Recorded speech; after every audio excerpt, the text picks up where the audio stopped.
السلام عليكم، وحشتوني يا رب أكون أنا كمان وحشتكم.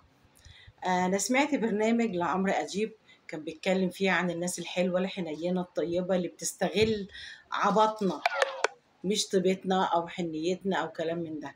الناس اللي هي بتستغل القلب الطيب بتاع المصريين. الشركات اللي هي هريانة في التلفزيون إعلانات وتبرع وسقيا الماء ويشرع ويزرع نخلة والزيتون وهيهل. انا ما استغربتش لما عرفت ان الكلام ده كله والشركات دي نصابه.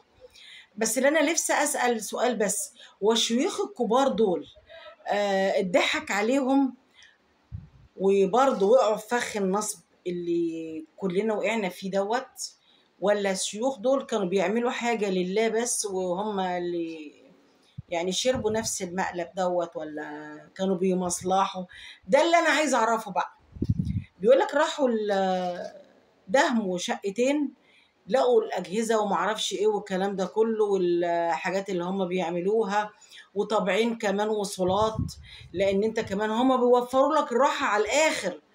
عايز تتبرع هيبعتوا لك المندوب لغاية عندك يديك الوصل وياخد منك الفلوس. هو احنا هنفضل لغاية امتى في الناس تستغل طيبتنا كده؟ لا، ويقول لك بقى اكتر محافظات دعم او حاطه فلوس جامد قوي، يعني دي اكتر ناس قلبها طيب، كفر الشيخ والقليوبيه. يا جماعه انا مش بقول لكم ما تعملوش خير، لا اعمل خير، اعمل خير، اعمل خير كتير قوي قوي على قد ما تقدر، لان دي الحاجه اللي هتنجيك. بس شوف انت بتعمل خير في مين، شوف انت بتحط فلوسك فين، بتوديها لمين.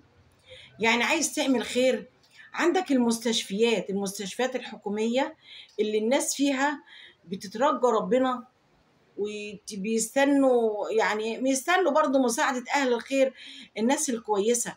الناس دي حلال فيها، لأن دي ناس ربنا يعلم بظروفها.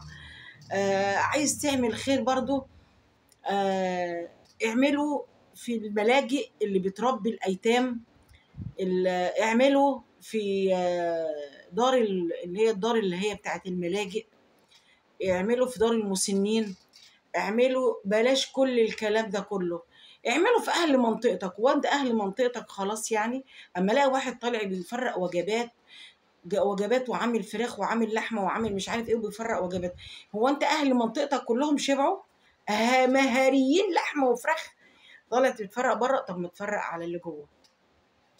رحمه ونور برضو، على الاقل هيبقى عارفينك وبترحموا على الشخص اللي انت بتطلع عليه الصدقه. لو كل واحد فينا يا جماعة بص لأهل منطقته وشوف مين اللي محتاج فيهم ونقف جنبه، دي هتبقى أحسن. على الأقل هتبقى عارف أنت بتعمل إيه وبتساعد مين. بلاش الناس اللي لقوا عندهم في قلب الشقة ديت شويلة فيها فلوس، شويلة ملايين، شويلة ملايين. في مثل كنا بنسمعه كده وبيتقال وبينطبق على الموضوع دوت. انتوا عارفين المثل دوت بيقول ايه؟ بيقول طول ما المغفلين عايشين النصابين بخير.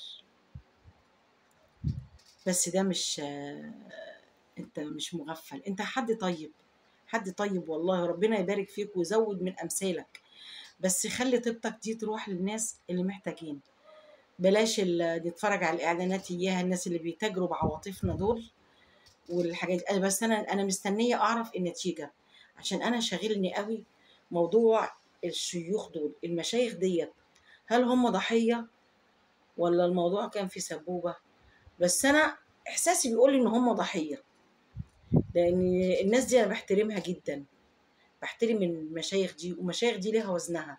مش معقول أبدا يكون الناس دول حطوا إيدهم في إيد ناس نصابة، إلا إذا كان ضحكوا عليهم، يعني اتغفلوا زينا كده. وبرضه الفنانين المحترمين اللي برضه اشتركوا في الإعلانات بتاعت سقيا الماء والزيتون واللي ما زيتونش والملايين اللي كانت بتدفع ديت بتشغلوني معاكم، شغلوني معاكم، ولا اقول لكم بلاش. الحمد لله القرش الحلال فيه بركه كبيره قوي وفيه نعمه وبيحوش عنك مصايب. عارف القرش الحرام ده يا لهوي دعوته ملهاش حل، ملهاش حل. انا من ساعه ما شفت البرنامج ده وانا بقول لهم منكم لله، منكم لله.